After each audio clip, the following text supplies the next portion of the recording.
Hoje nós vamos falar sobre o congelamento de óvulos, mas focando um pouco nas peculiaridades relacionadas ao resultado, interpretação, o que significa o número de óvulos congelados. Eu sou o Dr. Murilo Oliveira, sou especialista em reprodução assistida e tenho o propósito pessoal de ajudar pessoas a construir família e fortalecer através de um filho. Eu defendo uma bandeira de maneira muito clara e objetiva, que é defender a independência reprodutiva feminina. A mulher que sofre tanto pelo passar do tempo, a fertilidade feminina que sofre um impacto significativo com esse passar do tempo, tanto relacionado à quantidade como relacionado à qualidade dos óvulos. Eu quero começar hoje fazendo um questionamento. O que levaria uma mulher que tem um relacionamento estável, tem um filho desse relacionamento, tem um embrião congelado euploide desse parceiro, a fazer congelamento de óvulos? Vocês já pararam para pensar o que levaria essa mulher a fazer congelamento de óvulos? Essa é a minha história, né? Eu tive infertilidade, quem está chegando aí, eu tive infertilidade, tentei por 1 ano e meio, acabei precisando recorrer à fertilização in vitro para ter minha princesa, a pequena Malu, que tem pouco mais de 1 ano. Precisei fazer mais de um tratamento, então além da Malu eu tenho um embrião congelado e recentemente a gente acabou optando por fazer o congelamento de óvulos da minha esposa, para preservar a fertilidade.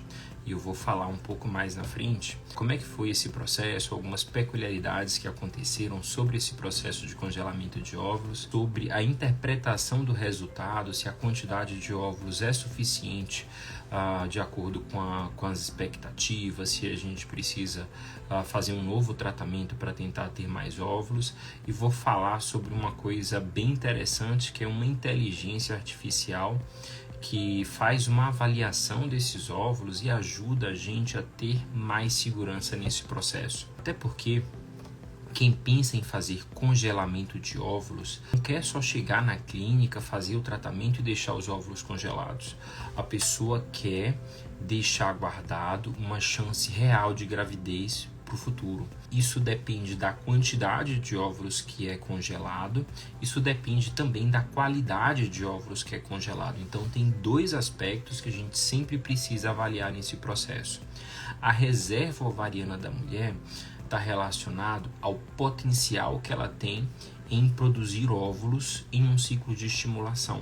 Então, mulheres que têm uma boa reserva ovariana, que tem uma reserva ovariana de 20 folículos antrais, ela tem um potencial de fornecer para a gente mais óvulos no processo de estimulação do que uma mulher que tem baixa reserva ovariana, por exemplo, 5 folículos antrais. Lembrando que existem 2 maneiras que são as mais fidedignas para avaliar a reserva ovariana. Uma delas é a contagem de folículos antrais no período menstrual, ali entre o 2º e o 5º dia, preferencialmente 2º ou 3º dia do ciclo, e a dosagem de um hormônio na corrente sanguínea, que é o antimileriano. Isso independe da fase do ciclo que é dosado. Apesar dos 2 serem os métodos mais fidedignos à estimativa da reserva ovariana, da quantidade de óvulos que a mulher tem no ovário, eles podem ter resultados divergentes e isso tem implicações reprodutivas na mulher. Então, em muitos pacientes, eu gosto de fazer a avaliação dos 2 métodos para que a gente tenha um panorama reprodutivo da mulher de maneira mais fidedigna. Boa noite, Cida, Maria Eduarda Alves, Lilian, Kellen, Jana, França, Elizabeth, é um prazer enorme ter vocês aqui. Bora lá, tô de olho aqui em vocês, tô de olho aqui na Malu que tá dormindo, ela tem se comportado. Essa é a 3ª live que eu faço na quarta-feira, 9 horas da noite, e ela não acordou nenhum dessas noites. Tomara que hoje ela continue dormindo. Essa é minha noite de babá, então assim, eu faço questão de participar também desse processo, de compartilhar com a doutora Pamela esse processo de cuidar da nossa pequena. E geralmente as minhas noites são mais tranquilas, então geralmente ela dorme a noite toda, né? Não sei porque, eu acho que eu peço com muita força aí e que muita fé com muita fé para Papai do Céu me abençoar e ela tenha uma noite abençoada. Se vocês tiverem alguma dúvida, pode colocar aqui, pode escrever, que a gente vai respondendo durante a live. Então, o que motivou a gente a fazer o congelamento de óvulos? O primeiro, aspecto foi que a doutora Pamela está fazendo 35 anos daqui a 2 meses e a gente sabe que, apesar da fertilidade feminina começar a cair a partir dos 32 anos, ela cai de maneira mais acentuada a partir dos 35. Então a gente acabou optando por fazer congelamento de óvulos para preservar a fertilidade, já que ela está entrando nessa janela que a fertilidade feminina cai de maneira mais acelerada. E se a gente defende a bandeira da independência reprodutiva e que o ideal para quem pensa em ter filhos no futuro ou talvez esteja na dúvida, faça o congelamento de óvulos, por que a gente não faz também?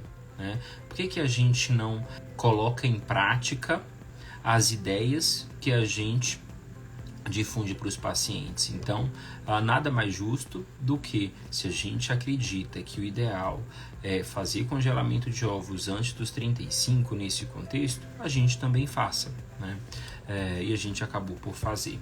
Uma pergunta que pode surgir tá, doutor, então assim, quando se tem uma mulher solteira que pensa em fazer congelamento de óvulos, tudo bem, mas uma mulher casada, uma mulher com um relacionamento estável, teria possibilidade dela fazer congelamento de embrião?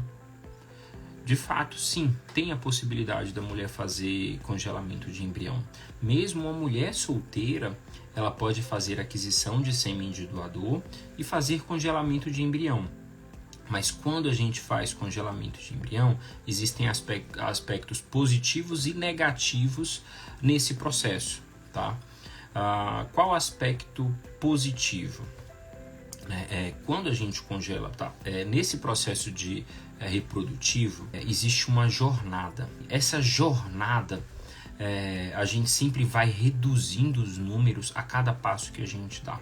Por exemplo, se a gente trabalhar com gameta fresco, a cada 5 óvulos maduros, a gente forma 2 embriões, 2 blastocistos de 5º dia. Isso, obviamente, é uma média, e eu gosto de frisar que nenhum paciente é uma média. Você pode ser na média, você pode ser acima da média, ou você pode ser abaixo da média. O óvulo, a gente não consegue fazer estudo genético, porque ele é uma célula só. O embrião, a gente consegue fazer estudo cromossômico. Então, a gente consegue, além de saber quantos embriões foram formados, a gente consegue biopsiar para saber se ele é cromossomicamente normal ou cromossomicamente alterado.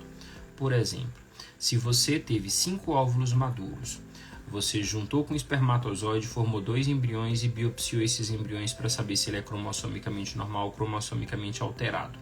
Se o resultado for que os 2 são alterados, você está guardando alguma coisa para o futuro? Não tá.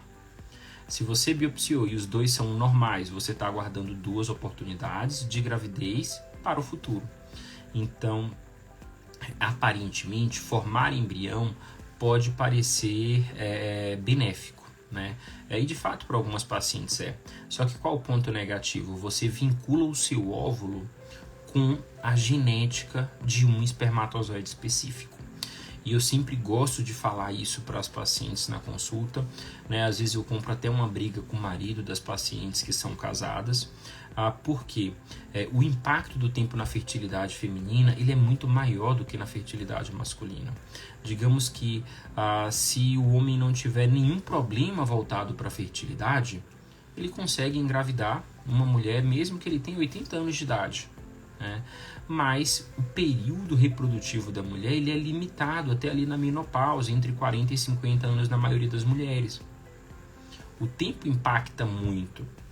E eu já tive experiência de uma paciente fazer congelamento jovem, com 32 anos, antes dos 35, e ela tinha um relacionamento estável na época, e optou por congelar embrião. A gente sabe que todo relacionamento ele foi feito para durar para sempre, mas com frequência ele não dura, e as pessoas acabam terminando o relacionamento, encontrando um novo parceiro e desejam constituir família e ter filhos com esse novo parceiro. E essa paciente, ela terminou o relacionamento, encontrou um novo parceiro, casou e aos 42 anos desejou ter um filho.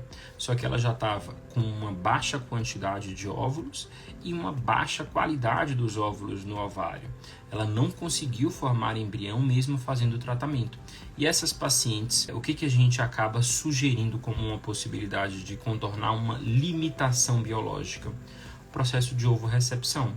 Então, mesmo tendo o embrião congelado, né, da própria genética dela, ela acabou tendo que fazer um tratamento com óvulos doados para não ter um filho do ex-marido, né? Não faz nem sentido. Então ela acabou tendo que abrir mão da genética dela para realizar o sonho de ter um filho com um novo parceiro, de gerar, passar pelo processo de gestação e do parto, né?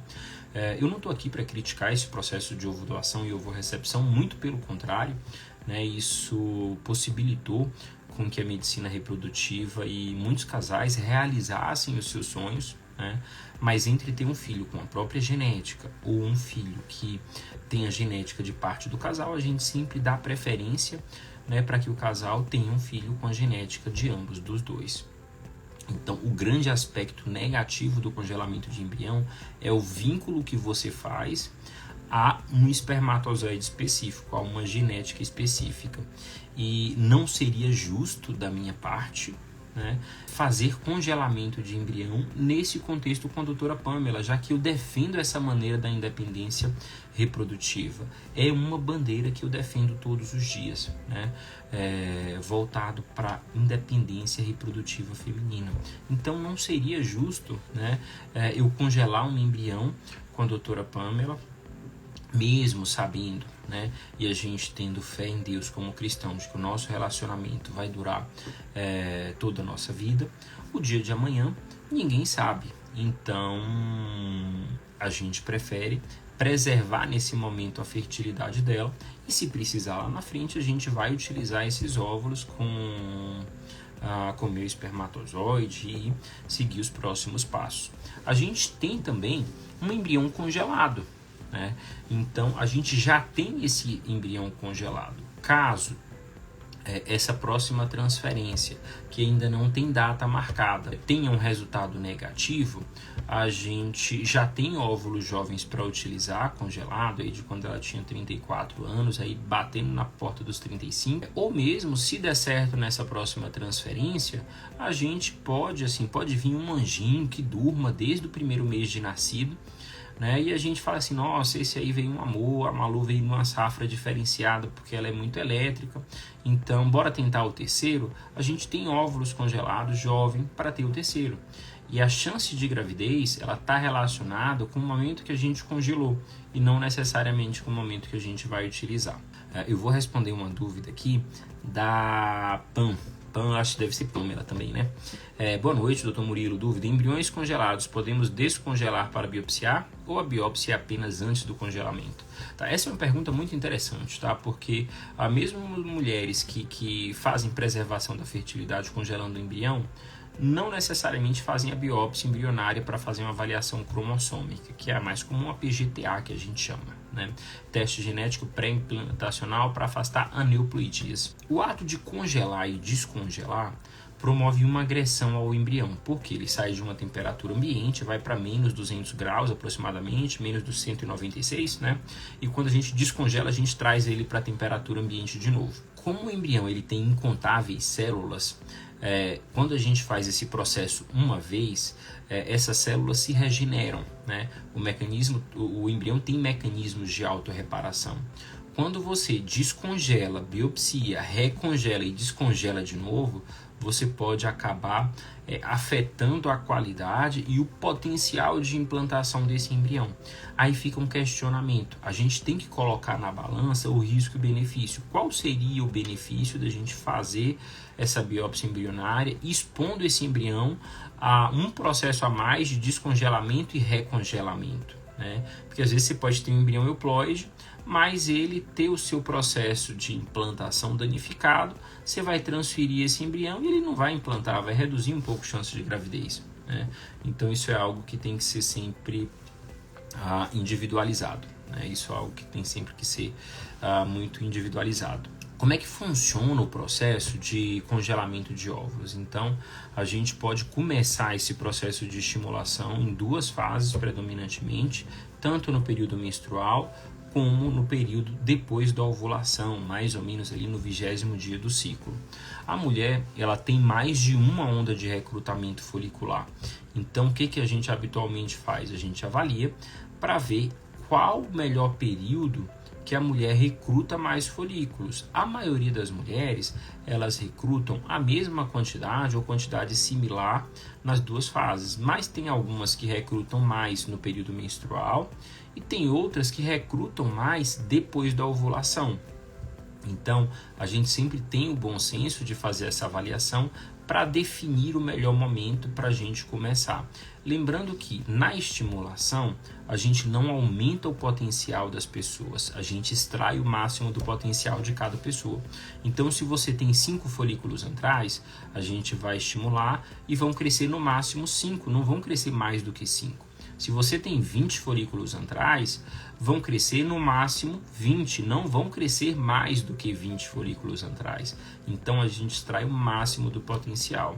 Às vezes, a gente, quando conhece o perfil da mulher, conhece a contagem, a gente pode postergar o início, porque se a mulher, por exemplo, tem uma contagem ali em média de 10 a 12 folículos antrais, e aí ela programou para começar o tratamento no mês de outubro. Na menstruação de outubro, a gente faz um ultrassom, a gente conta 7 folículos antrais. Primeira pergunta que vem, bom, esse é um mês ruim ou esse é o novo perfil de recrutamento folicular dela? Então a gente tem que reavaliar, porque com frequência aquele foi simplesmente um mês de recrutamento abaixo do esperado e no mês subsequente vai voltar tudo ao normal. Mas algumas mulheres passam a ter uma nova onda de recrutamento, porque essa média ela vai reduzindo com o passar do tempo. Por isso que é importante não postergar muito esse processo, por isso que é fundamental não postergar muito essa questão do congelamento, porque senão a gente pode acabar pecando no quesito quantidade, já que a reserva diminui com o tempo. A qualidade também é diretamente proporcional à idade da mulher.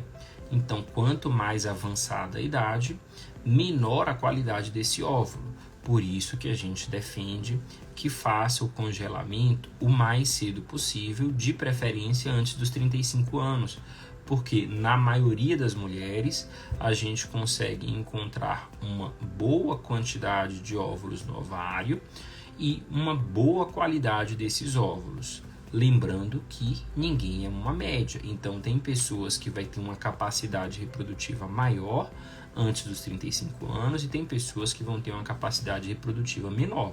Já conheci mulheres de 32 anos que estavam na menopausa, por exemplo.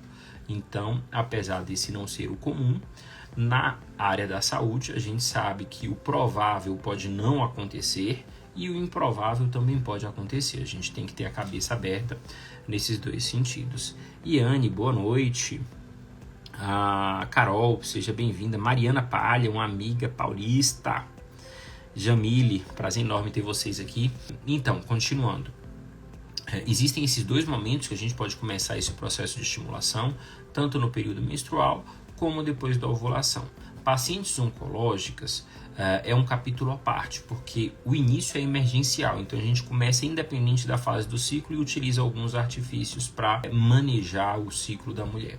Mas, via de regra, esse congelamento eletivo social, a gente começa em alguma dessas duas partes. A gente utiliza medicações para fazer a estimulação desses folículos, e aí tem duas estratégias que a gente pode utilizar. A gente pode utilizar medicações de acordo com a resposta da paciente. Então, por exemplo, tem mulheres que a resposta ela vai ser dose dependente. Então, quanto maior a dosagem de medicação para estimular a gente utilizar, mais folículos vão crescer e mais óvulos em potencial a gente vai ter lá na frente. Tem mulheres que têm uma reserva limitada, então utilizar muita medicação não vai fazer tanta diferença, porque para fazer 2, 3 folículos crescer, às vezes a gente precisa só utilizar medicação oral, não precisa ficar usando injeção.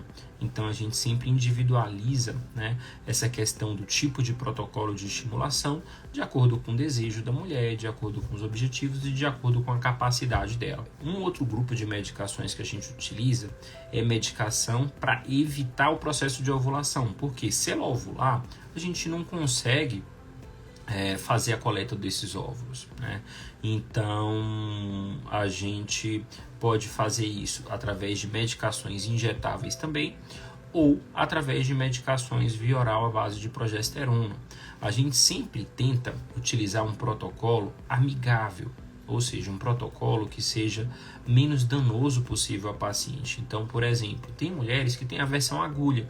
Então, quanto menos injeção a gente aplicar, melhor, porque vai se tornar mais confortável esse processo de estimulação. Tem mulheres que a gente vai associar medicação via oral, né? Então, a gente sempre individualiza esse contexto para tornar esse protocolo um pouco mais tranquilo. E por a gente passar isso, né, a gente fez 3 processos de estimulação e 3 captações no total, a gente consegue ver na prática, né, o que é a pessoa ter que aplicar uma medicação todo dia, às vezes aplicar mais de uma. Então a gente acaba sendo muito empático por ter vivido isso na pele. Na doutora Pamela, a gente utilizou dose máxima de medicação à base de FSH, e a gente utilizou um bloqueio desse pico do LH através de medicação via oral, né? Ela começou com 28 folículos antrais, então quando menstruou a gente fez ultrassom, a gente contou 28 folículos antrais, fez o processo de estimulação, e aí vem um componente interessante que é a ansiedade, né? No terceiro dia de estimulação, habitualmente a gente não faz ecografia. A primeira ecografia é ali no 5º, 6º dia de estimulação. Mas eu estava lá na clínica, a doutora Pamela estava lá, e aí a gente falou assim, bora dar uma olhadinha só para ver como é que tá. E aí a gente olhou e praticamente nenhum folículo tinha respondido, né? Passou até pela nossa cabeça assim, bora cancelar esse mês, eu acho que deu ruim, né? Será se a gente acrescenta uma medicação, mas já está usando medicação dose máxima, enfim. Mas a gente parou, sentou, conversou. Bom, peraí, a gente não faz habitualmente ultrassom aqui, né? Então bora esperar um pouquinho mais para ver a resposta. E aí, felizmente, a gente manteve o protocolo de estimulação e repetiu o ultrassom 2 dias depois. E para nossa surpresa, estava tendo uma resposta dentro do esperado, né? A gente manteve as medicações à base de FSH e de LH. Habitualmente, as mulheres demoram em torno de 10 dias para os folículos ficarem do tamanho adequado. No 10º dia de estímulo da gente, tinham muitos folículos com tamanho intermediário. Então, assim, tecnicamente, tinham muitos folículos que estavam ali próximo, né, da medida ideal para ter um potencial de dar óvulos maduros, e tinha uma quantidade exagerada de folículos crescendo, né? Tinha ali por volta de 15, 16 folículos que estavam nesse processo de desenvolvimento. Então, a gente utilizou medicação por mais 2 dias, mas com medo também de romper antes da hora. Por quê? Porque a gente sabe que ciclos, quando eles são mais longos, apesar de ter um potencial e de ser o objetivo de tentar ter mais óvulos maduros, existe um risco maior de romper. E aí a gente acabar perdendo todo o esforço daquele momento, né? A gente esticou por mais 2 dias, então foram 12 dias total de estimulação. E como a doutora Pamela teve, né, uma quantidade grande de folículos, ela estava sob o risco da síndrome da hiperestimulação ovariana, que é uma condição que, graças a Deus e graças aos recursos da medicina, a gente tem um rigor muito grande, a gente tem um controle muito grande, no sentido de prevenir o desenvolvimento dessa síndrome, mas é algo que pode ser deflagrado e que pode acabar precisando gerar internação hospitalar, às vezes em UTI para acompanhamento, enfim, não é algo agradável, né? A gente faz 2 coisas predominantemente para evitar o risco dessa síndrome, tá? Primeiro, a gente não utiliza HCG no gatilho, que são as últimas injeções, e o gatilho faz o processo de maturação final. Então, o HCG é uma medicação que favorece esse amadurecimento, mas quando a paciente tem muitos folículos em desenvolvimento, a gente não utiliza o HCG, porque ele aumenta esse risco de deflagrar a síndrome. A gente utiliza somente agonista do GNRH. Então, a gente utilizou somente o agonista. Caso fosse FIV, a paciente tivesse embrião e estivesse pensando em transferir, a gente também cancela a transferência, porque se a gente transferir e se essa paciente engravidar, ela vai produzir HCG endógeno, então também aumenta o risco de deflagrar a síndrome da hiperestimulação ovariana. Vou responder aqui algumas dúvidas. Iana, um prazer enorme ter você aqui. Leila, Fabiola e Douglas. Aline, boa noite. Boa noite, doutor Murilo. A medicação para congelamento é compatível com a amamentação? Então, a gente geralmente, o que acontece? Na amamentação, a prolactina geralmente está um pouco elevada. E a prolactina influencia no eixo hormonal. Então, o primeiro quesito relacionado à amamentação é esse. Segundo, nesse processo de estimulação, geralmente o estrogênio ele sobe. E o estrogênio ele inibe o processo de lactação. Então, a gente não recomenda de rotina fazer esse processo de congelamento, principalmente nos 6 primeiros meses, que é o período em que o bebê depende muito, né, do leite, está em amamentação exclusiva. E então a gente acaba esperando um pouquinho desse período que já passou a introdução alimentar e o bebê é um pouquinho mais independente, digamos assim. Agora, por exemplo, a doutora Pamela também amamenta, né? Mas ela amamenta numa frequência um pouco mais baixa. Aparentemente não influenciou na produção de leite dela, mas isso sempre vai, né, de acordo com a sensibilidade de cada de cada mulher. Às vezes você pode ter uma sensibilidade maior a essa produção aumentada de estrogênio e ter uma inibição um pouco maior na lactação. E a gente sabe que o leite materno ele é muito melhor do que a fórmula, né, no quesito nutricional, no quesito imunidade, né, passam anticorpos maternos ali para a criança, então evita, né, alguns tipos de infecções, evita a gravidade de algumas infecções, principalmente nesse período que a criança está mais susceptível. Então, geralmente a gente sugere, né, fazer congelamento depois de 6 meses desse processo de amamentação. Isso que você falou, Iana, é muito importante porque quando a gente pensa nesse processo de congelamento, e mais do que isso, de planejamento familiar, de independência reprodutiva, quando os casais pensam em ter mais de um filho, a depender do contexto, a depender da idade, a gente sugere o congelamento antes de engravidar do primeiro filho. Porque se você for pensar a grosso modo, são 9 meses de gestação, 6 meses de amamentação, às vezes a depender da criança, mais 6 meses aí de recuperação. Então você vai fazer uma nova captação aí em 2 anos, né?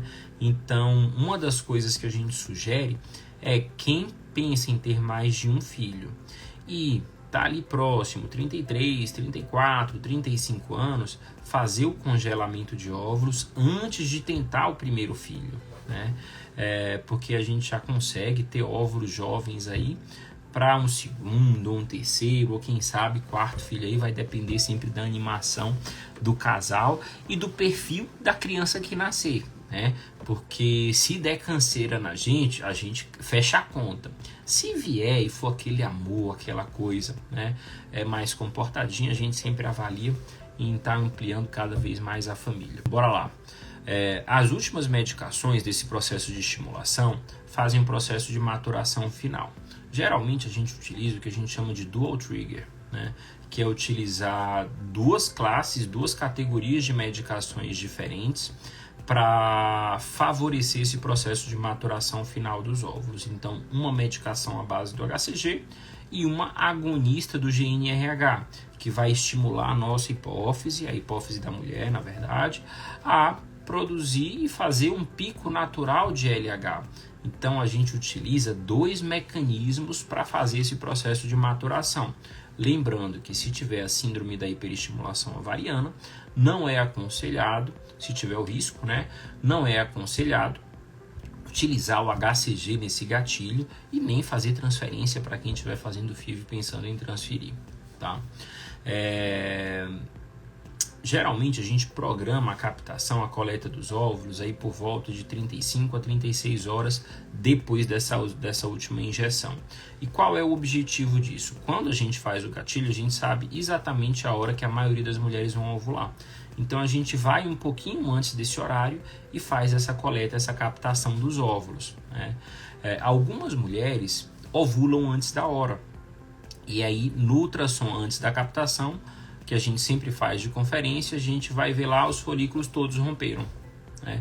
A gente cancela e vai ter que modificar a estratégia. Ou vai modificar o tipo de bloqueio, ou vai modificar o tempo para fazer a captação a depender das peculiaridades. Outras mulheres ovulam mais tardiamente e essas mulheres são um pouco mais desafiadoras, porque a gente faz a coleta e vem muito menos óvulos do que o esperado, ou os que vêm predominantemente imaturos.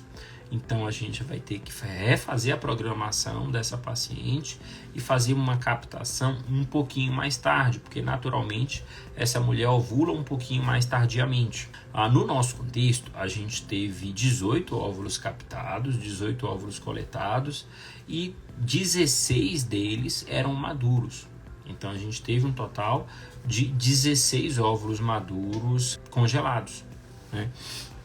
O que é um número muito bom. O que é um número, na verdade não foram 18 não, foram 22 óvulos captados, né? Foram 22 óvulos captados, dos quais 16 foram maduros e 6 foram imaturos, são inviáveis para formar embrião e para fazer o congelamento. Um alvo interessante, né, nesse processo de congelamento está relacionado ao número de óvulos que a gente pretende ter. Como eu falei no início, o objetivo de cada mulher não é simplesmente deixar óvulo na clínica, é tentar guardar uma chance real de gravidez para o futuro. E baseado na idade da mulher, existe uma sugestão na literatura. Então, mulheres até 34 anos é sugerido ter entre 11 e 15 óvulos congelados. Mulheres de 35 a 37 é sugerido ter 16 a 20. Mulheres de 38 ou mais é sugerido ter 21 ou mais óvulos congelados. Vejam que interessante, com a avançada idade, a gente precisa de mais óvulos. Qual a ideia disso? A quantidade tentar compensar a queda de qualidade com o passar do tempo. Só que com a avançada idade, a reserva vai reduzindo, a quantidade vai reduzindo. Então, às vezes, uma mulher de 33 anos faz uma coleta de óvulos e o ideal para ela seria ter ali entre 11 e 15, né, o sugerido para ela. Só que em uma coleta de uma mulher aos 33 anos, às vezes você coleta 20 óvulos maduros. E essa mesma mulher aos 40 anos, que já deve ter baixa reserva ovariana, às vezes, para completar os 21 maduros ou mais, você precisaria fazer 10 tratamentos, 9 tratamentos. É por isso que a gente sempre fala, né, do congelamento, preferencialmente antes dos 35 anos. Depois dos 35, faça o quanto antes. Faça o quanto antes, porque isso vai dar uma tranquilidade maior para você e com menos captações, com menos coletas de óvulos, a gente consegue manter um número de óvulos que satisfaça a sua necessidade, que satisfaça a sua independência reprodutiva, que você consiga se planejar. Hoje em dia, a gente precisa de planejamento para a nossa vida como um todo. Antigamente que a vida não precisava ter planejamento, as coisas aconteciam meio que aleatoriamente e você ia levando e aonde come 3, come 5, come 10, come 20, né? Hoje as coisas não são mais assim, né? Você tem que planejar, às vezes apartamento, às vezes ir para um lugar maior, às vezes projeção de quarto, às vezes a limitação é geográfica mesmo, porque com criança pequena, às vezes você não consegue fazer as viagens que você gostaria, não consegue fazer viagem internacional, sempre para viajar, né? 90% do carro é de coisa da criança, é carrinho de bebê, é brinquedo. Então, é necessário ter um planejamento nesse contexto, né? Então, quanto antes a gente fazer o congelamento, melhor. E aí, agora eu vou falar um pouco da cereja do bolo, porque foi implementado lá no nosso serviço uma inteligência artificial que, através da imagem desses óvulos, consegue fazer uma avaliação que auxilia na estimativa da qualidade desses óvulos. E o que essa estimativa traz para a gente? O potencial que esse óvulo tem, a chance que esse óvulo tem, a probabilidade que esse gameta tem em formar um embrião no futuro. E por que isso é tão importante? A gente que trabalha em reprodução, a gente sabe que existe uma média, a gente trabalha com estatística, mas todos os dias vão aparecer pessoas que estão na média, pessoas que são acima da média e pessoas que são abaixo da média. Então, por exemplo, se a cada 8 óvulos maduros congelados, a gente forma dois embriões de quinto dia, 2 blastocistos. Tem mulheres que de 8 óvulos congelados vão formar 4 embriões. E tem mulheres que de 8 óvulos congelados não vão formar nenhum embrião. Qual a média disso? 2. E você é quem? Você é a pessoa que formou 4 embriões ou a pessoa que não formou nenhum embrião? Você quer ter esse tipo de frustração no futuro? Então essa inteligência artificial, ela consegue estimar a probabilidade que esse gameta tem em formar um embrião no futuro. E isso é fundamental para o seu planejamento reprodutivo. Por exemplo, se desses 16 óvulos maduros que a gente teve no nosso tratamento, todos viessem com um baixo potencial de formar embrião no futuro, a gente conseguiria se planejar para fazer um novo tratamento, fazer uma nova coleta de óvulos para acumular mais óvulos, então tentar reduzir o impacto disso. Por outro lado, se a gente talvez tiver um número um pouco menor do que o alvo para nossa idade, mas que todos sejam de boa qualidade, a gente fica um pouco mais tranquilo e a gente talvez não faça um novo tratamento para fazer congelamento de óvulos, Mas é muito importante a gente ter em mente, Jéssica, bem-vinda, Lívia, uma queridíssima, Bicarmo, Mila, sejam muito bem-vindas aqui. A gente, através dessa inteligência, consegue ter um planejamento muito mais fidedigno para a mulher. A gente consegue dar mais segurança sobre o que vai acontecer, sobre o que está por vir. Lembra que eu falei que o objetivo é guardar uma chance real de gravidez para o futuro? E eu digo ainda mais, essa ferramenta é importante porque a gente sabe que o processo de gravidez não depende só do óvulo. Então a gente precisa de um bom óvulo, a gente precisa de um bom espermatozoide e a gente precisa de um endométrio receptivo. Então não vai adiantar de nada você ter um excelente óvulo se o espermatozoide não for bom. Ou se você tiver um bom embrião, que é fruto de um bom óvulo com a soma de um bom espermatozoide, se o endométrio não estiver receptivo. Isso não vai adiantar de nada. Mas muito da culpa do processo reprodutivo é colocado na conta da mulher. É a mulher quem socialmente carrega a culpa da infertilidade. A mulher, ela sempre carrega esse peso por uma questão cultural. A mulher geralmente se culpa. E por que eu falo isso? Porque eu recebo casais diversas vezes que têm resultado negativo e olhando no olho da mulher, olhando no olho do marido, por mais que eles falam, não sei, pode ter sido uma questão estatística, a gente consegue perceber a culpa que a pessoa sente de não ter conseguido gerar, a incapacidade, o sentimento do vazio, Existe um contexto social e essa ferramenta, como ela estima para a gente o potencial que aquele óvulo tem em formar embrião. Se for um óvulo com um alto potencial de formar embrião e a gente tiver uma blastulação abaixo do esperado, a culpa está em quem?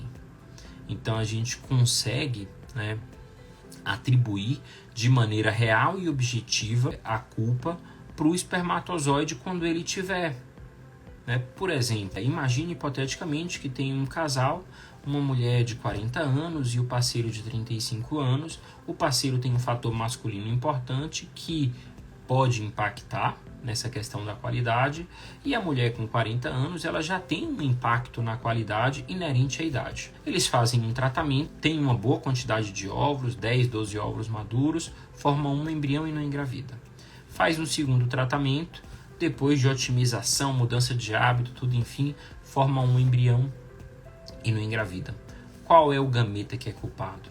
É o óvulo ou é o espermatozoide? Existe uma tendência natural, por uma questão de idade, em sugerir-se óvulos doados. Porque tradicionalmente a idade da mulher pesa muito nesse contexto de fertilidade. Mas se eu tiver uma avaliação da inteligência artificial que me fale que os óvulos dessa mulher têm um alto potencial de formar embrião, por que não está formando embrião? Provavelmente por um componente masculino. Então, se a gente não conseguir fazer o manejo adequado desse componente masculino, ao invés de sugerir óvulos doados, talvez a gente sugira sêmen doado. E aí a gente tira um pouco dessa carga social, dessa culpa social da infertilidade da mulher. A gente consegue colocar o pingo no i. E é isso que a gente defende. A independência da fertilidade reprodutiva da mulher. A gente está aqui para defender a independência reprodutiva da mulher. A gente sempre foca no casal, até porque o nosso objetivo final é que você tenha um bebê saudável ao final do processo, né? Mas não tem como a gente não se solidarizar com a parte mais frágil do processo, né? Não tem como a gente não se solidarizar com isso. A gente também mantém a nossa sensibilidade com a parte masculina, até porque no nosso processo, no meu processo de infertilidade, quando a gente descobriu, era um fator masculino. Então eu sei o quanto isso pesa socialmente para o homem, né? Existem múltiplos questionamentos relacionados à questão de masculinidade, de virilidade, de questão de provedor, né? Então existe uma questão e um contexto social também relacionado à parte masculina, porque geralmente a culpa não está com a gente, mas quando a gente aponta, a porrada vem forte, a culpa vem forte. É como se para a mulher já fosse esperado, então digamos que está normal, entre aspas, para o homem não. Então, emocionalmente, o impacto também é muito grande. Então, a gente tem que ter sempre essa sensibilidade, apesar de que, volto a repetir, o elo mais fraco é sempre o da mulher. Então, a gente acaba focando um pouco mais nessa parte feminina. Sobre essa avaliação, né, que a gente fez dos 16 óvulos maduros, ele dá uma avaliação global relacionada ao pool de óvulos e ele dá uma avaliação individual de cada óvulo. E isso é bom porque a gente consegue rastrear todo o processo de evolução. Então, por exemplo, dos 16 óvulos, vamos supor que 8 tinha boa qualidade e 8 tinha baixa qualidade. A gente consegue saber, eu juntei espermatozoide com esses 8 de boa qualidade, era esperado formar 2 embriões, não formou nenhum.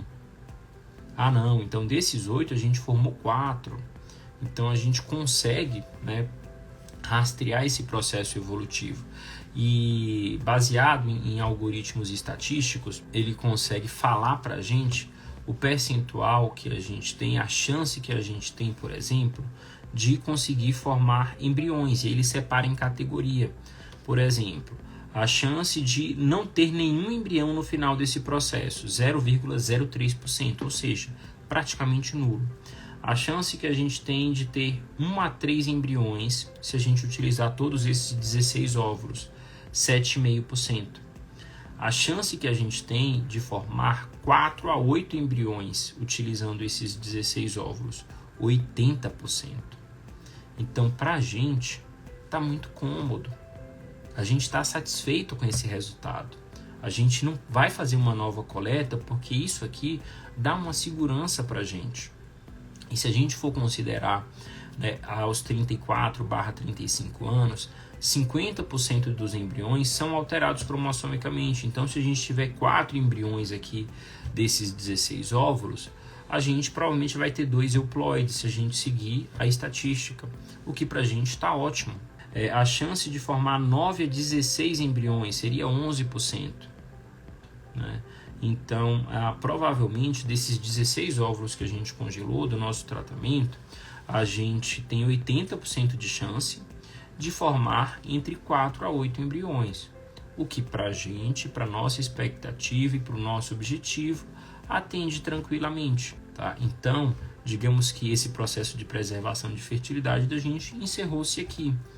Se esses óvulos fossem de baixa qualidade, a gente provavelmente programaria para fazer um novo tratamento e antes disso veria o que é passível de otimização para sempre tentar ter melhores resultados. Qual a chance de ter pelo menos um blastocisto? 99,9%. Então, assim, uma chance altíssima de, se tudo der errado, a gente conseguir formar pelo menos um embrião. De ter pelo menos um nascido vivo. Porque o que a gente quer, como eu falei, é guardar uma chance real de gravidez no futuro. E quando a gente fala gravidez, na verdade não é só engravidar, é você ter o bebê no colo. O que vai fazer...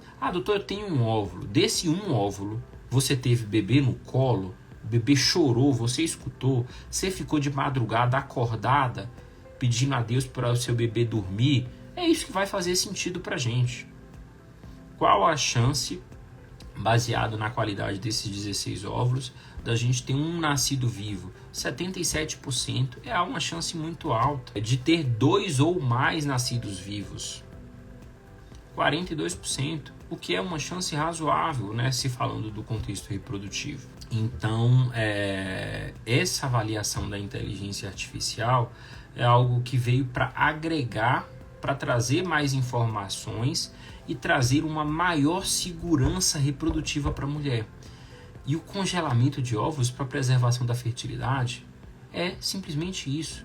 É tudo o que você quer. Segurança reprodutiva é o que você busca para que você consiga tomar decisões. Você consiga ter o poder de decidir o que você vai fazer. Agora você vai se organizar financeiramente para comprar um apartamento, para comprar uma casa, você vai fazer pós-doutorado ou mestrado, você vai concluir uma formação acadêmica, o que você vai fazer? Então, ao congelar óvulos em boa quantidade, com uma boa qualidade, que atenda às suas necessidades, te dá poder de decidir sobre o seu futuro. A pior coisa é quando você chega lá na frente e você não tem o poder de escolha mais. Da gente chegar para você, você está financeiramente realizada, você está com seu apartamento, você ter conhecido o mundo, e a gente chegar para você e falar, a chance da gente fazer um tratamento com óvulos próprios é muito baixa. Então, a modalidade que vai trazer para a gente uma chance real de gravidez é óvulos doados. De que adiantou tudo isso? Né? De que adiantou todas as conquistas materiais? Então, tudo que a gente quer e tudo que a gente vem agregando nesse processo está relacionado justamente com o ganho e com o objetivo de aumentar a sua segurança reprodutiva, porque é isso que vai te dar poder de escolha, não somente agora, mas também no futuro. Gente, tem alguma dúvida aí? Se quiser, pode escrever, pode colocar, estou à disposição. Simone, Evelyn, Sirlene, prazer enorme ter vocês aqui. Mai, Liliana, boa noite. Prazer enorme ter vocês aqui. Então, gente, cuidem-se, né? Se vocês estão pensando em postergar a maternidade, né, busquem por um aconselhamento reprodutivo. Nesse aconselhamento reprodutivo, o objetivo não é vender tratamentos. O objetivo é avaliar sua fertilidade e mostrar as possibilidades. Fazer tratamento é um recurso que a gente tem para aumentar a nossa segurança, mas às vezes, se a sua rotina permite, você pode simplesmente antecipar esse processo de tentativa de gravidez. Eu tive paciente que modificou simplesmente isso, falou, doutor, eu estava planejando fazer doutorado, enfim, mas nesse contexto eu acho que eu vou tentar engravidar agora e jogar o doutorado um pouquinho mais para frente. Tudo bem, é uma possibilidade. né? É uma possibilidade. E existe até aspecto positivo nisso, porque se for no exterior, né, você vai levar a criança, vai ficar uns 2 anos lá fora, a criança vai voltar minimamente aí bilíngue, né? Então já vai voltar culturalmente evoluída, né? Então foi um prazer enorme estar com vocês. É sempre um prazer. Estou à disposição. Se vocês tiverem dúvidas, pode colocar no meu direct, pode colocar na caixinha de pergunta. Aqui no meu Instagram sou eu mesmo quem respondo tudo. Tá? Mande essa live para alguma amiga que está perto aí dos 35 anos, não está pensando em ter filhos agora. Conversa com ela, explica tudo para ela que ela não deixe passar essa janela de oportunidade de fazer um congelamento, ter uma boa quantidade de óvulos e com boa qualidade. Só vamos, estamos juntos, e se vocês precisarem de mim, vocês sabem onde me achar. Um forte abraço e uma excelente noite a todas.